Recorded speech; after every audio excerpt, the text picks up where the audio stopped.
Burge back with another performance of a prelude from my 24 Preludes for solo piano. Today is number 14. It's in E flat minor. This is another prelude that uses extended instrumental techniques. Very much like number 11 in B major, which took just 2 lines of music and then quite a long paragraph description on how to play it. This is just also 2 lines of music with not quite as much detail in terms of what you have to do inside the piano.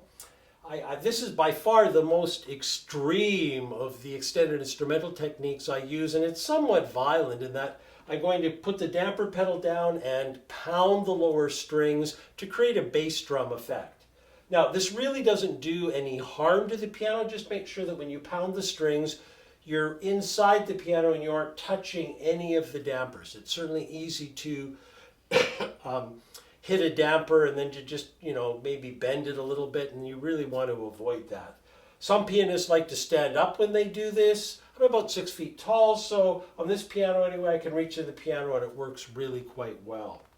The other technique I use in this prelude is that at the end, I make it sound more like a zither. I take, in my case, the left-hand thumbnail and I scrape it across the wound wires on the lower string. And it creates a really nice sort of buzzing effect. It could be accomplished by using a guitar pick or some other scraper.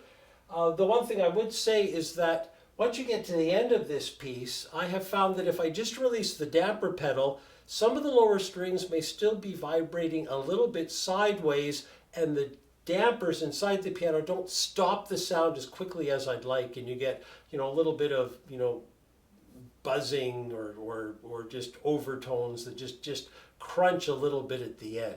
So I place my hands on the dampers very gently, and just as I release the pedal, I just have my hands push the dampers to just make sure they capture all the strings that are vibrating really firmly, and you get a nice strong cutoff. So here we have prelude number 14 in E flat minor.